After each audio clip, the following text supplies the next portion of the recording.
couple minutes late. Oh well.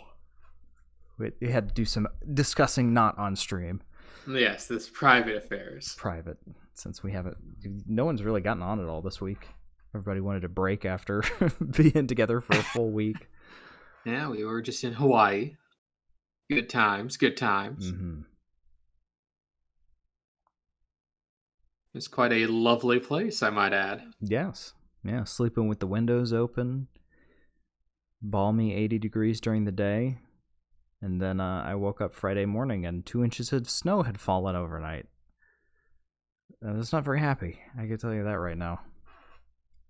Well, 'tis the season. It is November. I know. Yeah, it's... I usually think of the first snow happening around Halloween, so this was pretty on schedule, but still. I still wasn't happy about it. I like being warm. Happens every year, Sam. I know. Hey. That's, it'll get warm again eventually. And that's why you make some chicken noodle soup. Mm-hmm. Start a fire, cozy up on the couch. I don't have the ability to start a fire in a safe way. No, I was about to say, anyone has an ability to start a fire. No, I was about to say, anyone has an ability to start a We doubly do there, but yeah, but I would like to, keep the house standing. No, that's fair too. Definitely make you lose your security deposit. Well, I actually didn't have one of those. Really? Yeah. I think I just had to pay... I think I had to pay 2 months rent up front, is what it was. Oh, one of those, yeah. Yeah. So no security deposit, though.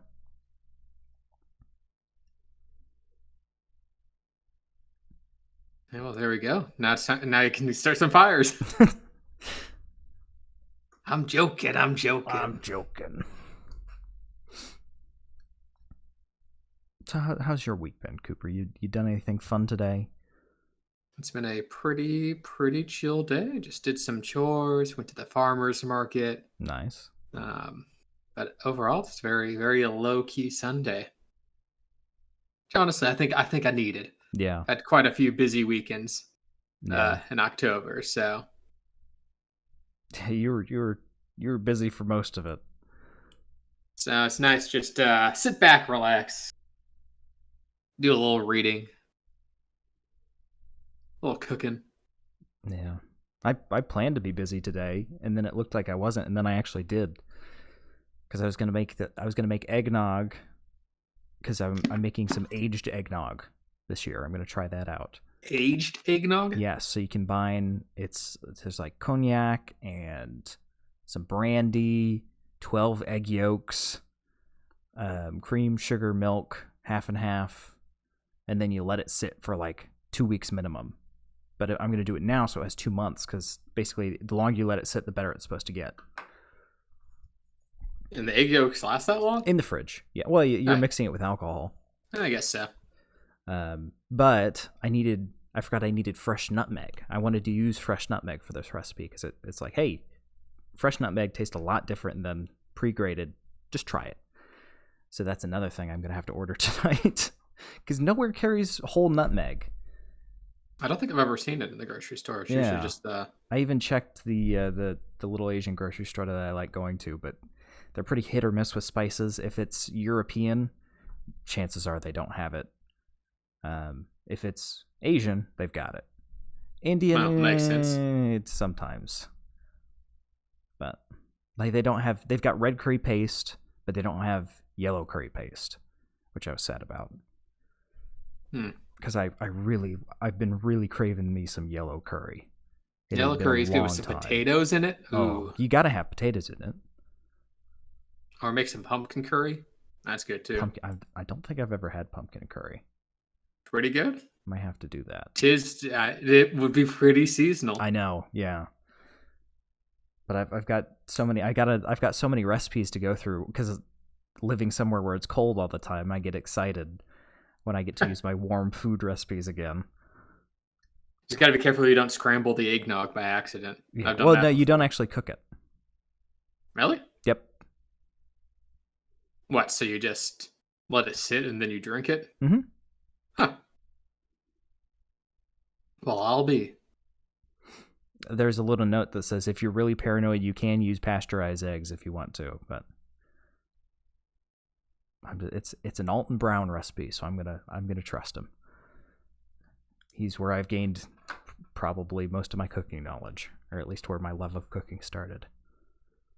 He's a knowledgeable man. I always liked how Good Eats had the science behind the food as well. It was like Mythbusters, but for food. Two very influential shows on me growing up. I mean, I could go for some eggnog now. I know. It was on sale this week, and I was so tempted, but with how horribly we ate last week, I was like, I also thought that.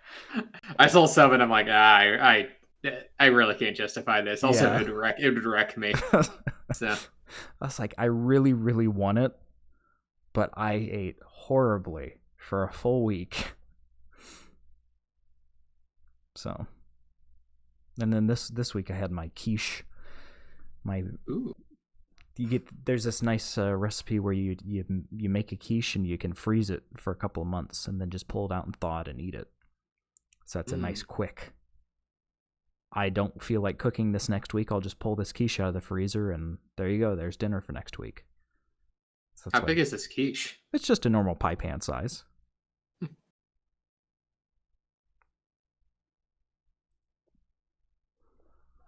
Making me hungry again. Sorry. Do you want to let's get into the album then? Oh, let's do it. Get into to Thanks-Lynning.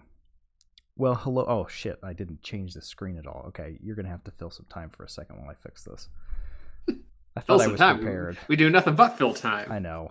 I thought I was prepared. Turns out I wasn't. Well, I guess we'll give a little background. Since it's November, of course, this isn't just your average everyday audio shop stream. This is a Thanks-Lynning stream, of course, where we use November as a month to celebrate all things Jeffrey Lynn. Okay. Oh, there it is. Okay, I'm ready. Sorry. The man, the myth, the legend. That was my bad. All right. Well, hello, everyone, and welcome back to the Audio Shop Podcast. As Cooper was saying, it's Thanks-Lynning. The whole month of November is Thanks-Lynning, where we celebrate this picture I made of Jeff Lynne on a turkey. We don't celebrate Jeff Lynne. We celebrate this picture. This picture specifically. And I think we're only doing 2 this month. Correct me if I'm wrong, because this weekend, next weekend, and then I imagine you're going to be preoccupied for Thanksgiving weekend. Yes, I would also imagine you'd be preoccupied for Thanksgiving. Probably.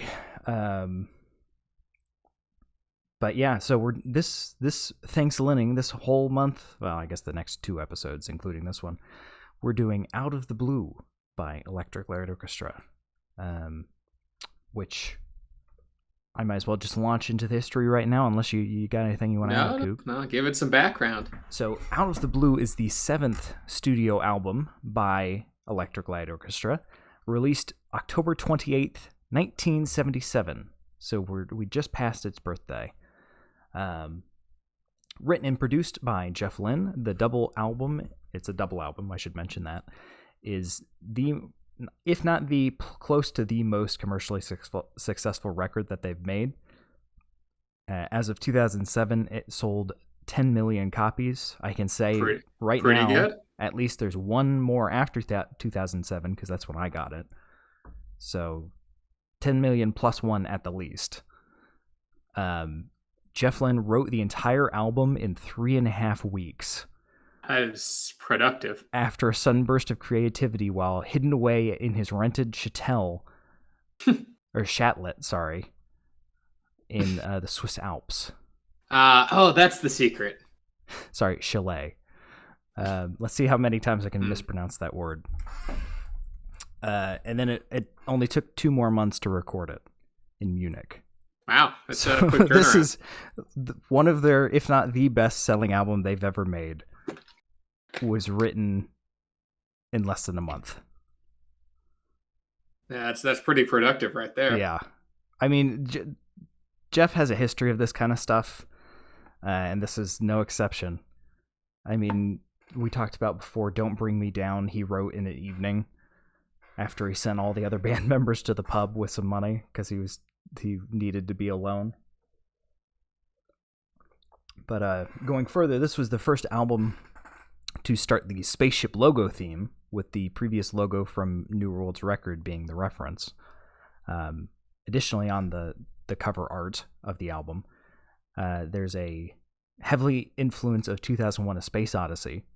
Mm-hmm. And there's a little tiny shuttle flying into the giant ELO spaceship. And the tail number on that shuttle is JTLA 823L2, which is the original catalog number for the album. Oh, that's subtle. Yeah, it's a nice little touch. I won't go into the history of ELO if you want to know that. Go back to previous Thanks-Lynnings. I'm pretty sure the first time we did one of their albums, we talked for 20 minutes on the history. We've certainly said our fair share about ELO, and Jeff Lynne as well. Yeah. We did a little bit more history in our... I think we did one a couple months back because you had a hankering for some. Where I did a little bit more history there about the true foundation of where the band came from. But in this one, it's Jeff Lynne, Richard Tandy, Bev Bevan, and Kelly Grocott. And Mick Kaminsky is on violin, Hugh McDowell on cello, and Melvin Gale on cello and Django piano on Wild West Hero, which he is uncredited for. And the singles on this album were Turn to Stone, Mr. Blue Sky, of course, Sweet Talkin' Woman, Wild West Hero, and It's Over. Pretty good singles. Yeah. You'd be pretty hard pressed to find somebody who doesn't recognize Mr. Blue Sky. I think a lot more people recognize Sweet Talkin' Woman than they realize as well. Yeah, they might not realize it's ELO specifically, yes. But I know when I first started listening to them many moons ago, I didn't realize Don't Bring Me Down was an ELO track. Because up until I got there, I had been listening to early ELO, which sounds much different than later ELO. The later ELO. Mid and late. I guess we have a new later now because that's 2001 on. I guess there's 4 stages now. Yeah, once you enter the Lynn stage. Yeah, because we're in the Lynn era right now. And I would put Bop and Zoom in a similar category. And then you've got mid-ELO, which is when they started doing a little bit more pop and got rid of the toaster mics, and early ELO. Yeah, 4. I'd say 4. 4 stages.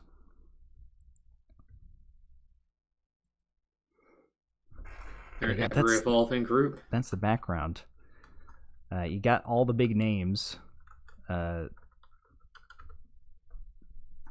Arguably, some of the artists who help, even though Jeff wrote all this one. So I'm wondering now if the new ELO is just he's starting to lose steam. You think so? Because his latest album, the best song on there is the one where Tandy came back. And maybe he just works well when he works with others, or Maybe. in his later years. Maybe. I mean, man's like 80 years old. yeah, he's getting pretty up there. I hope they tour again. That would be nice. They were just touring, right? Yeah, they did it in 2022, but it wasn't published anywhere. I was on the lookout for it, and I didn't catch it until the end of the tour. I don't know how. Oh, dang. But anyway, getting into track number 1. Yes, track number 1, Turn to Stone. So this is track 1 on side 1 of record 1. So yes, it's a double album. Yeah, double 4 LP. sides. So there's only a couple songs, about 4 songs per side, which feels low. I mean, 4 4-minute songs, it may be a little on the lower side. Maybe it's just because the songs are a bit longer, but usually I think of a side having, an average of like 6 songs. I think vinyl can fit up to like close to 30 minutes, maybe. So it's that awkward space of like their overall album's like an hour and 15, right? Mm-hmm. So they gotta have to space it out a little bit because you can't have 3 sides of a record, right? No, that doesn't really work. Especially back in the 70s. I wonder if you could. I can see it in my head. I don't think it would work. Oh wait, no, I can't see it in my head. That wouldn't work. Like a triangle shaped Record, yeah. I feel like modern technology is not accounting for that. Anyway, Turn to Stone. Yes, Turn to Stone. This used to be my jogging track in college. That fade into when the first piano hit comes in. That's when I'd start. You'd take off running. Ooh, that'd be a good first hit to get running on. Plus, it's got a good beat going throughout it as well. Very consistent beat. He's got a lot of ELO cornerstones. They were pretty mature band at this point when they released this album. Mm-hmm. They definitely had some defined sounds. Of course, the rocking guitar paired with the orchestral elements of it. I think probably one of their more defining features. That synth is just going crazy as the bass track in this one. That's what I like. Oh yeah, the whole album's got some great synthesizer going on in it. And the harmonies on this one in particular, on the falsetto, are very nice with some really deep voices underneath. There's a little bit of dissonance on the breakdown at the 2-minute mark, but that's kind of it's kind of like this fading in and out psychedelic kind of thing. So I guess it kind of works, but it's a little off-putting whenever all the rest of it is so neat and polished, and you're like, oh, a little bit of dissonance.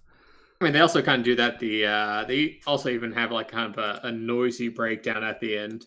Mm-hmm. Kind of reminds me of like the end of A Day in the Life, by the Beatles. Well, that's funny you mentioned that because Mr. Blue Sky sounds very similar to what some Beatles work. Yeah. What? Hold on, I've got it on my phone. It is. If I can pull it up quick.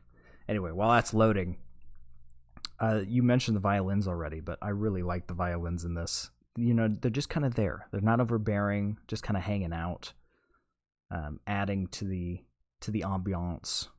Oh yeah, it is Day in the Life. Yeah, Day in the Life is. If you listen to it, you're like, wait a minute. This is just a proto Mr. Blue Sky. It's got some elements for sure. It even does the run to the bus with the breathing thing. Yeah. I can't believe the Beatles stole that from Jeff Lynne. Yeah. I'm glad they made up and became a supergroup later. Yeah. Well, just him and George one Harrison, of them at least. Yeah. But yeah, the ending is kind of weird.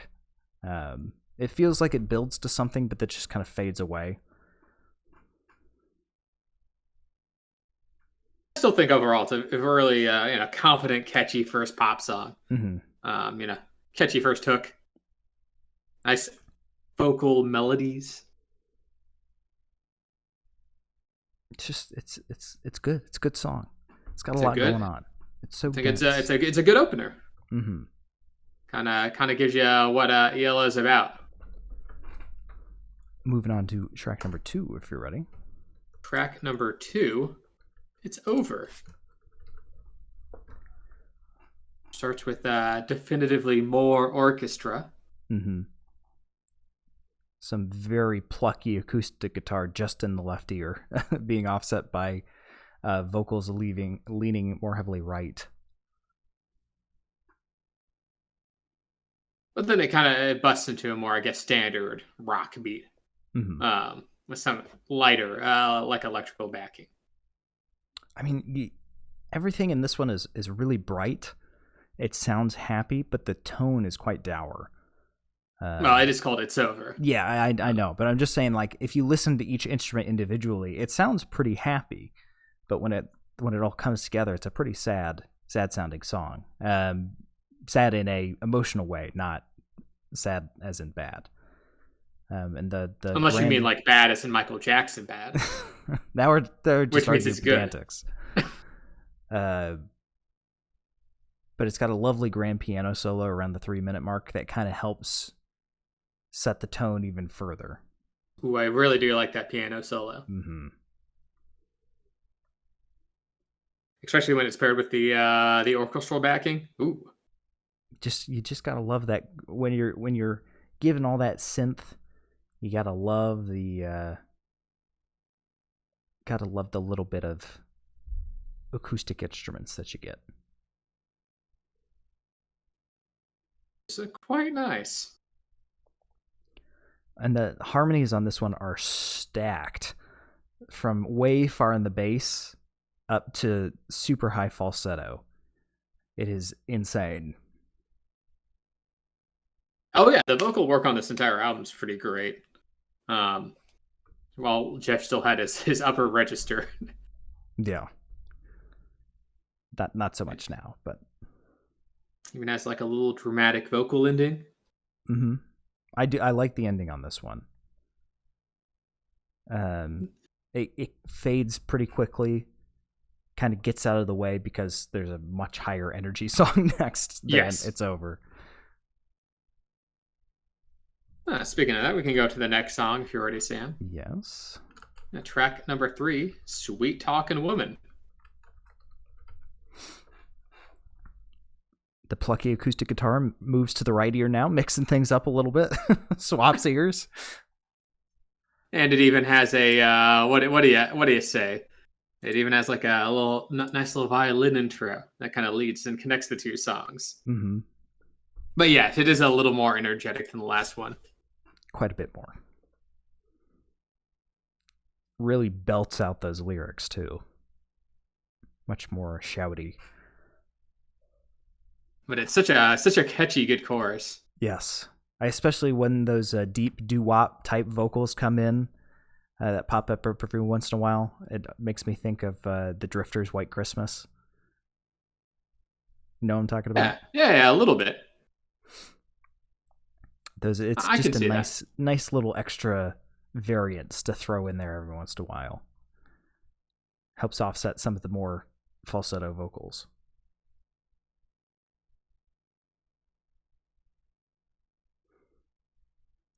I'm also a pretty big fan of how data is pronounced around the 2:30 mark.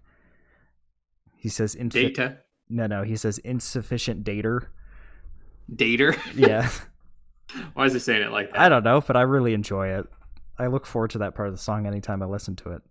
Dater. I think it was to rhyme with whatever the previous word was, but it just sounds nice. It really fits. Songwriting is hard. Okay. Hey, I mean, it's not it's not that different from some Southern American things. Like I remember my elementary school nurse and my grandma as well. They don't say wash your hands; they say wash. Wash your hands. Wash your hands. Are you gonna wash those dishes? They don't say wash. They add maybe it's a regional thing. I think it is. Another song. I think this is a solid single. Yes, this is the second single we've gotten to. With it's over. Actually, no, third. The first 3 songs are all singles. They really do front load it. Yes. The end of the song, I will say, is a bit of a chorus fest, but we get a vocal only break at the 3:15 mark, which kind of helps break it up. And to be fair, it's a strong chorus. Yes, it is. I think we can agree. It is. There's a lot going on as well. Even if it is a little bit short, there's some things that get put in there to break it up. It's fun. The slow fade at the end, a little bit less fun, especially when there's 10 seconds of silence at the end. I mean, yeah, but I mean, especially given the times, the slow fade's not, unusual. Plus, I mean, it's, so far, the other two had pretty interesting endings. If anything else, so it's not like not like the slow fade isn't unearned. No, especially on a lead single. Plus, you also needed to give a little bit of space between this and the next song, which are you got to put some space there, otherwise there's going to be tonal whiplash. And this is what I like about listening to ELO. You can listen to the songs alone, or the album's actually set up so you can listen to it all the way through. Isn't that fantastic? And experience was a little more alive and well, especially in the 70s. Yeah. Now post Beatles. Thankfully, I think we're coming back around a little bit to that with I the think rise the streaming of era records again. But the streaming era has kind of allowed us to what's the word? I mean, not really be constrained by the vinyl format. right. I mean, hell, one of my favorite albums of all time, King Gizzard and Mild High Club, did one of the best concept albums I've ever heard. It's released not too long ago. No, so it's. I think we're coming back around. I think there's always going to be, some artists are just more of a, what's the word? More of a singles artist and more of an album artist, right? True. It's also the case of living in the moment. You're not going to get modern music that has that great filter of time to exactly get rid of the real shit stuff. I don't think And anybody's going to talk how many about other Santana's albums latest album in 3 years, except for us. We'll keep talking about it. I'll keep beating that drum. I'm still angry about it. I'm still upset. No, but you're right. I mean, how many other albums from 1977 do we frequently talk about? Probably more None than of you'd them. think. But None. Zero. that's not true whatsoever. I mean, if I look at a list, maybe. I mean, I think I'm biased since I listened to 70s, 80s, a little bit of late 60s. That's my eras of music that I like quite a bit, and then all the way to modern. But I guess in terms of a proportionally compared to the the rest of the albums that were released in 1977, Right. the actual ratio. But I guess that applies to anything, right? Yeah. For things to be good, some things have to be bad. Exactly. For every Out of the Blue, we've got to have one Imagine Dragons Origins. Probably closer to 3. I don't know. That album's uniquely pretty bad. Yeah. Yeah, that's true. Supposedly they're getting better though. Supposedly they're I would hope so. Carmen was saying that she listened to their newest album and it's actually not shit. They actually went back to their earlier sound. So I'm glad they didn't carry on with the other sound because yeah. I'm gonna say I don't think it was working for them. That's probably why they switched. The album sales were probably in the dumpster. Jump into track number 4 if you're ready, Coop. Track number 4, Across the Border. I'll be honest. I probably skip this one more often than I don't. Elaborate. I don't know. It's a fine song, but there's not really a whole lot fun, in my opinion, going on vocally. I mean, the trumpets are fun. I really like the trumpets in this one. Kind of got a Spanish-style sound to it. A little bit of pizzicato violin to go with it. But just, I don't know. It really sounds like the end of the side of an album. I mean, it is the end of the side of an album. But it's just like, I'll just flip the album. I'll flip the record at this point. Pretty fun. It's got a little bit of throwback vibe. Got a bit of a kind of a Spanish Western vibe. Yeah. And like you said, I like the trumpet inclusion. They kind of it's quite fun. I think it's just there's some themes that are in this that I like how they're done better later in the album. Where this is like, I'm a big fan of the vocals, and in this one in particular, the vocal stylings aren't great. They're good, don't get me wrong, but it's not to the same caliber as some of the other tracks. It's still up to snuff, but I can agree it's not one of the better songs on the album. It's good vocally, but it's not exciting vocally. I feel like that'd be a better way to put it. Sweet Talking Woman is fun and exciting vocally. Whereas Across the Border is good vocally, but too much ending the album or ending that side. Yeah, it's a good song. It's just not standing up shoulder to shoulder with the other tracks. I mean, coming right after Sweet Talking Woman, like, come on, anything's gonna sound worse. Then in that case, let's move on to the track number 5. Well, before you do that, I will say the ending of this track is fantastic. That build to the end with the hard cut, ooh, beautiful. the ending of the song is probably the best of the all the tracks so far.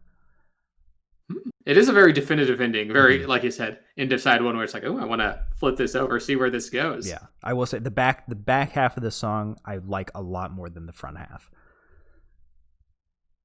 But now we can move on. I just wanted to get that in there because that hard cut. Give it credit where credit's due. That hard cut is clean, well deserved build. And then you flip over the vinyl and you head on to side 2, track number 5, "Night in the City," which starts with this sort of dissonant like sound before going to, I guess, the more proper rock sound. Mm-hmm. Almost like you're on a freeway, you know, cars are honking around you while there's still that main theme humming along behind it before it really breaks out. It's got a heavy focus on harmonies. Yes. Which really stack up for the chorus at the 125 mark.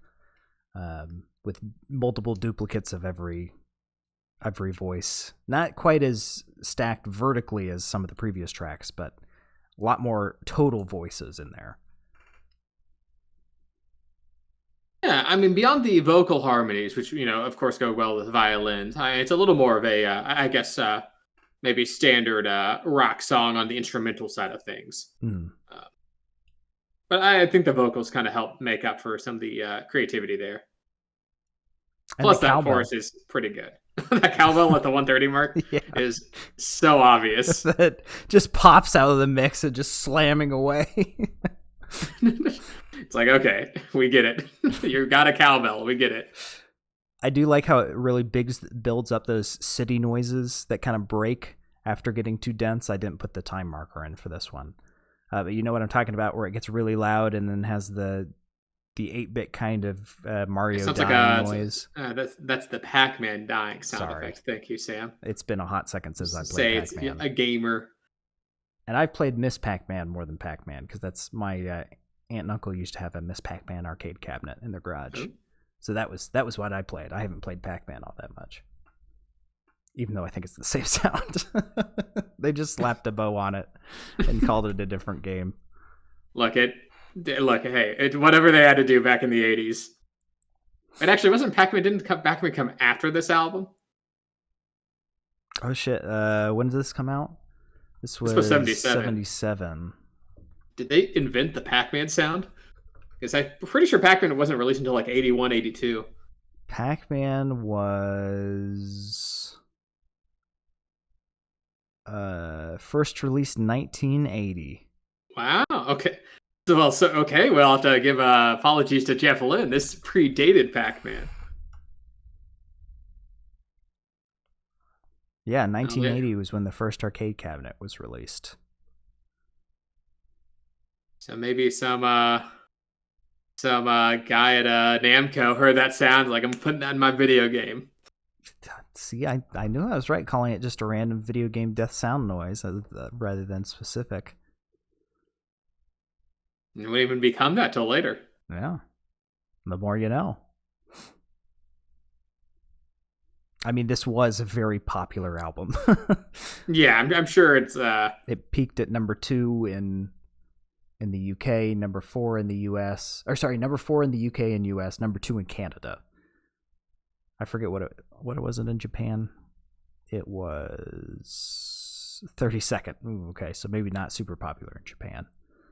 Not terrible either, especially for, I guess, a Western release. Yeah. Number 2 in the Swedish charts as well. But after that, it kind of breaks out back into the song. You get that acoustic guitar. I gotta say, the acoustic guitar on this track is probably my favorite on the album. Just because it is actually used as part of the melody rather than as backing instrument, as it has been quite a few of the other ones. It kind of is that main driving instrument in the instrumental line, which Yellow doesn't sound really nice. Really use the acoustic guitar as a front loader that often. No, they've already got so many competing sounds with the classic rock instrumentation plus the orchestral elements almost kind of backfill for what the acoustic guitar would usually do. But so I think nice the marriage of them here is quite nice. That leads us on to track number 6, if you're ready, Sam. Yes, I am. Track number 6, Starlight.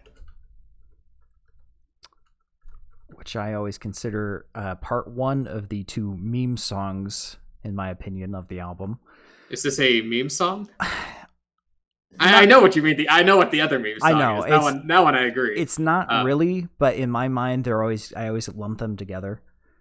For some reason, I think it's just because they're right next to each other. But Starlight's actually a lot more kind of slow. I was thinking of the other meme song being the whale song. Oh no, I'm talking about Jungle. Okay. We'll get to that though. But yeah, this is it. The way it starts is kind of jarring, but once it gets into it, it's actually really nice and slow, with some heavy feature on the orchestral elements. More of an orchestra featured song than some of the other ones. Of course, synthesizer is still there, but it's almost like a little bit of a throwback song, like a got some like 50s throwback love song elements in it, especially with those melody choruses where it's got the very deep with the falsetto, doing almost a duet style kind of thing.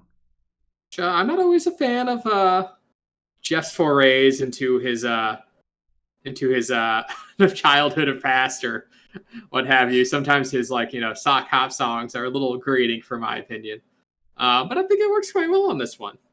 Yeah, I wouldn't call this one sock hop either. I'd just call it a nice slow kind of ballad. Oh no, yeah, it doesn't get into that, which I'm fine with, quite frankly. You get a little bit of filter on the vocal line as well, which makes it stand out. Helps it make a little more sleepy. Has a little bit of echo on there. Yeah, just a little bit, but still enough energy to keep you moving forward. Yeah. I really like this one. It's a nice I like the relaxing ELO songs, and there's a couple of them on this album. This one is quite relaxing. I'm also quite a fan of it. The one negative, in my opinion, is the start. that weird bassy synthesizer beginning. Yeah. Kind of. I can see that, but it's just a little too harsh. If it was just a little softer, I think it'd be fine. But it's very harsh. Maybe it doesn't pair as well with the songs it could have, but I guess it's short enough that I don't really mind it too much. Yeah, it's fairly short. It's just, it's sharp, and then it rolls into that kind of very round style sound. You're like, oh, that was very pointy before. So anyway, jump into track number 7 if you're ready, Coop. Track number 7, the second of your meme songs, as you put it, Jungle. Yeah, this is widely considered the best song ever made. Citation needed. Okay, I mean, who's saying Jungle's the best song ever made? Mainly r/ELO Circle Jerk. Okay, well, I think that tells you everything you need to know. I do like the song, but it is it's a meme song in my mind at this point. I mean, it is a rather a bit memey. I think that's probably because of the it's a very energetic percussion song. Mm-hmm. Just plus the jungle noises. Yeah, lots of random instruments just kind of doing whatever they feel like, and lots of whooping in the background, which I don't necessarily see as a bad thing. ELO's always had kind of a willingness to make some silly sound effects, right? Yeah, Who's That comes to mind. You remember that one? How's that one go? You'll just have to listen to it. It sounds like a Monty Python sketch. Like in a good way? Yeah, no, I like it's a joke song that they made. Less so than this one. Or more so than this one, rather. Sorry, not less so. But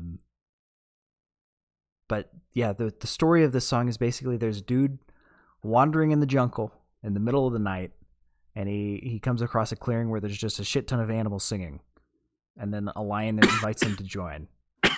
Why is there a lion in the jungle? Who knows? The better Oh, question is, lions are the king of the well, jungle. why are lions the king of the jungle if they don't even live in the jungle, Cooper? I mean, why are uh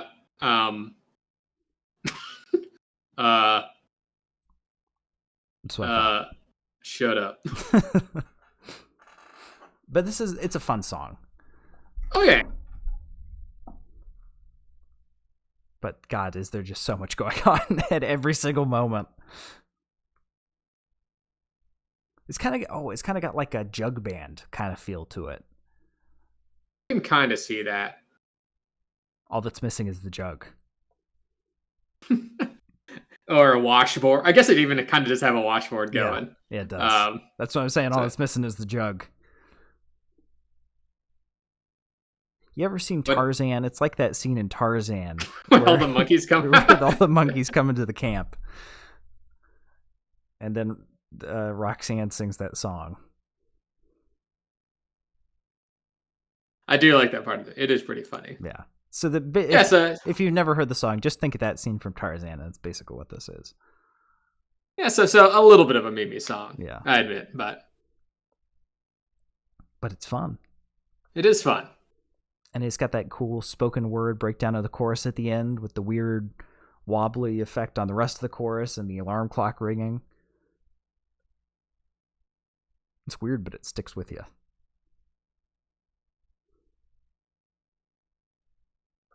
Well, it's a pretty good song. And it's got a message of community as well. Is that what that is? Yeah, all the animals are singing together. I guess so. We're all together on this great blue ship that sails around the mighty sun. Wow, that's poetic. Moving on to track number 8, if you're ready, Coop. Yes, track number 8, Believe Me Now. Which, again, this is another one where I lump some songs together that aren't necessarily lumped. But I always consider Believe Me Now / Stepping Out to be one song. Because you consider them in Fuego? Yeah, because, I mean, Believe Me Now, it's the shortest song on the album at 1:21. There's not much going on. It's just kind of, I feel like it kind of exists to bring the energy from Jungle into Stepping Out. And it also introduces the vocoder, which we haven't heard up to this point, but it's heavily featured throughout this song, Stepping Out, and then Concerto for a Rainy Day, side 1 of record 2. I can see that, especially given this is kind of, a very short instrumental track, not even 1:30. Mm-hmm. So it's almost more of a kind of a bridge or kind of a, I mean, I'd say the two different halves of this album are very different. Mm-hmm. With Stepping Out kind of being the final, I guess, like kind of dramatic rock song of the first half. So I can understand it. Not terribly rocky, in my opinion. No. I feel like Believe Me Now, Stepping Out exists to transition from disc 1 to disc 2. Stepping Out ends at a very kind of calm note, and Standing in the Rain starts at a very calm note.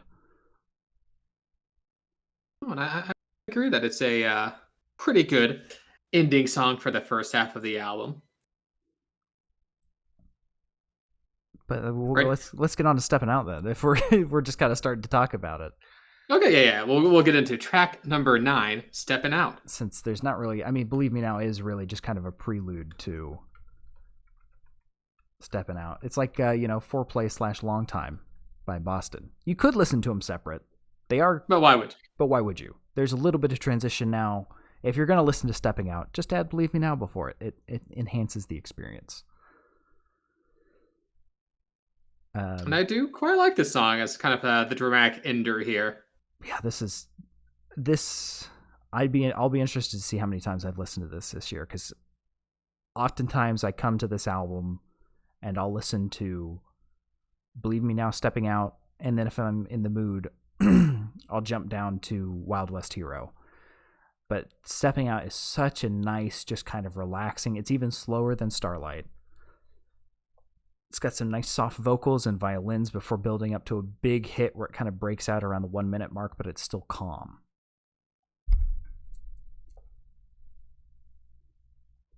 Yeah, and I do like the vocal line, especially at that 1 minute mark. Mm-hmm. I don't know. It's a little more on the sparse side from I guess, kind of a energy standpoint. But I think leading into disc 2, or vinyl 2, I should say. Record 2.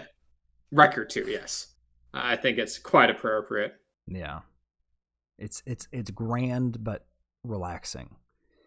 Soothing instrumentals. The vocal performance on this one, I'm a big fan of. It's got a slight echo to it, which gives it this ethereal feeling, which fits with the grand nature of the orchestra. This is another very heavily orchestral featured song.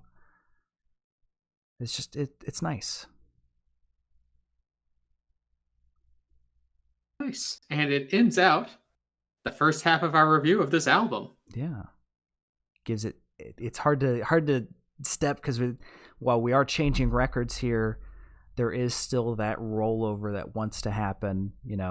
It gives a bit of a pause before Standing in the Rain, while also keeping the mood set for the start of the Concerto for Rainy Day. But we'll get into that next time. This album leads together pretty well. Yes. Also, I would say having pretty distinctive sides. Yes. I mean, obviously, the side 1 of this disc is kind of the lead singles, right? Kind of the heavy hitters of the album. And then Across the Border.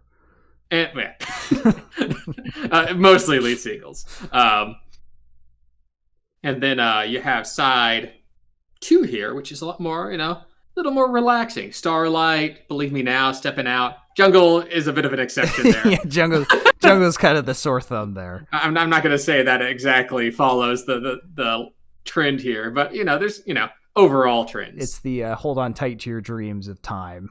You got the relaxing outro to the album, and then just a random French song in the middle. Was I forget? Time was after this album, right? Time was after, yes. Yeah.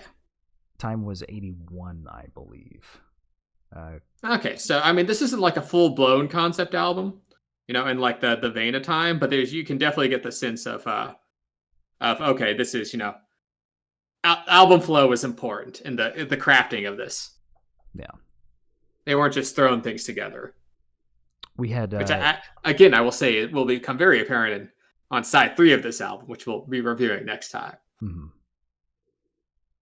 Yeah, just for reference, Cooper, there's this album, then Discovery, which we've already done, which I believe was the album we did earlier this year, when you had a hankering for some actually good music after we listened to a couple of stinker albums in a row.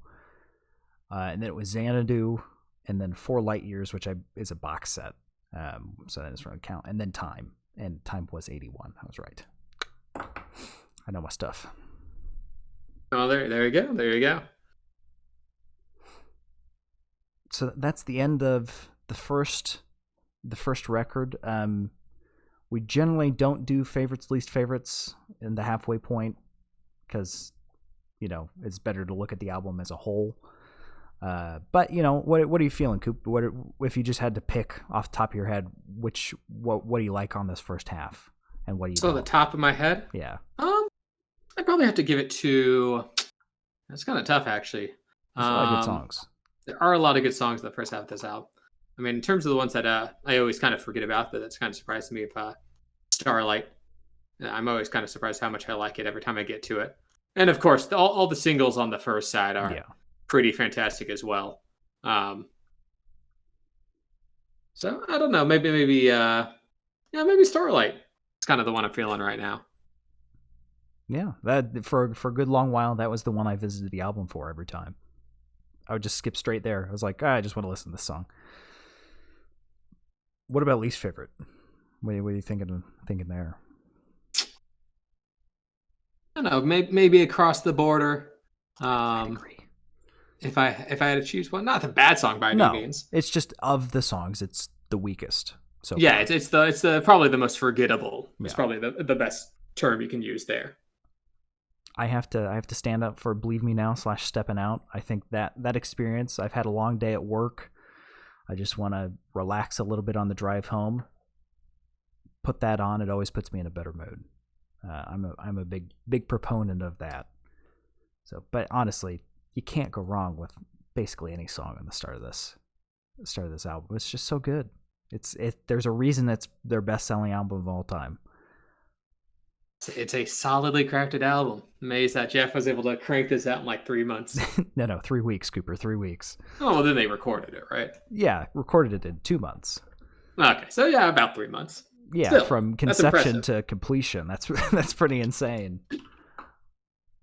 I'm sure they had some mixing that they had to do, but in terms of the bulk of the work. Yeah. But if I locked you in your house for a month, could you produce a masterpiece like this? I'd be dead because I'd have no food. Well, we supply you with food. Oh, okay. I'd be dead. I'd have no air. Okay. But yeah, we're not going to do any ratings or any of that because it's not over. We're just halfway.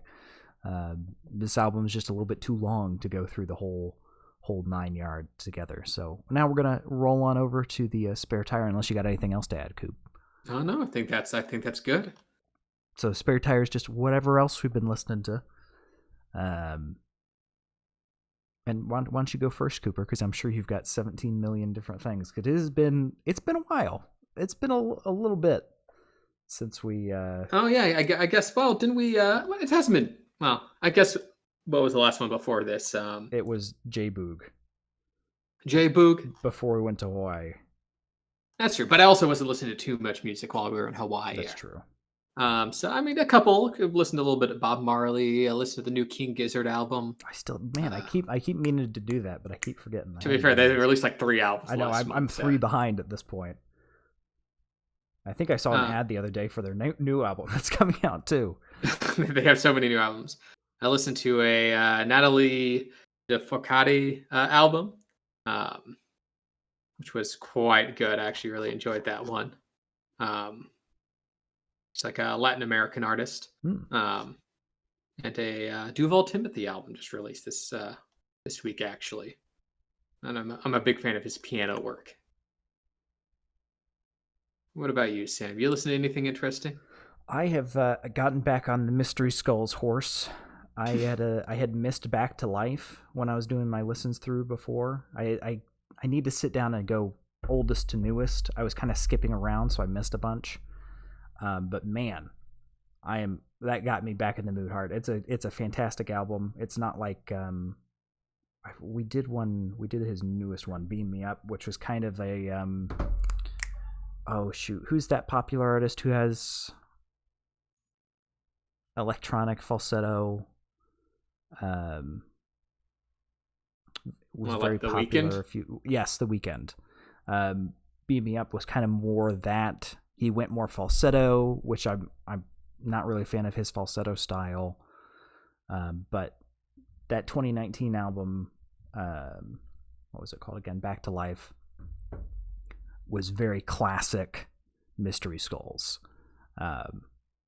Not just all the real big hits, like Ghost in the Future and all that, but still some very nice songs actually singing as opposed to falsetto. Just all around very good, and that got me back in the mood, so I've been binging a lot of that. That's really, I haven't been listening to a ton either. Although now that I've got my nice new headphones, I will be, so I can listen to music at work again. There we go. Yeah. Work and listen. The classic. Yeah. There has to be a certain type of music when you're working.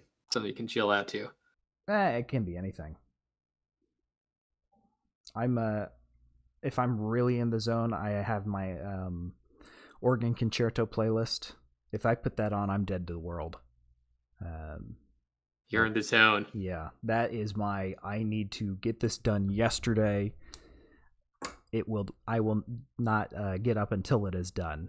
It's amazing how much I can get done when I put that on. But while I'm at work, I don't want to work that hard, so I put on other stuff. But yeah, that's all we got for this week. Thank you guys so much for listening. If you've liked what you've heard and you want to celebrate Thanks-Lynning some more, you can scroll on down on our Twitch and click the picture of Jeff Lynn. He's the guy with the aviators on and the most likely fake afro. And that'll take you to YouTube, where all the past episodes are, minus the one Supertramp that I lost. But all the Thanks-Lynning are there. They should be tagged as Thanks-Lynning. Don't quote me on that, though. Just a quick search of Electric Light Orchestra will bring them up, though. And if you're listening on YouTube and would like to join us live, 8 p.m. Eastern on Sundays, next Sunday, and then we'll see where it goes from there. You can hop into chat and call us names, and we'll sit here and cry while attempting to do the review. I'll cry afterwards, too. Yeah. It ruins my whole week. Yeah. And then for as long as Twitter still exists, Cooper, what's our tweet? What's our Twitter handle? Although that's becoming increasingly, it's been fucking 2 weeks and it's already almost irrelevant. It's a little erratic, but while it still exists, you can follow us at Audio Shop Pod. That's POD. We'll let you know what album we're listening to and the other weeks we're listening to it. So when we disappear for a month, you'll know because nothing's on there. But yeah, otherwise, give us a follow there. Yeah, I should mention actually our YouTube handle, which is that new thing that they rolled out. I don't know if you've heard about this at all, Coop. Yeah, a little bit. Basically, they're trying to make it more TikTok-y, Twitter-y, which I guess was probably a good move considering they started rolling this out before Twitter shit the fan, or shit the bed rather. So our handle there is also at Audio Shop Pod. I managed to secure that. I couldn't secure at Audio Shop. Some fucker already took that, but we got at Audio Shop Pod. So surprised someone took that, but I think there's a what is it? It's a car stereo, like Pimp My Ride kind of place in California called Audio Shop, I think. Which, makes more sense than a music podcast. A car shop themed after cars. How could they? How could they steal that from us? Anyway, that's all we have for you this week. Thank you so much for listening, and we will see you next time. See you later, shoppies. See ya.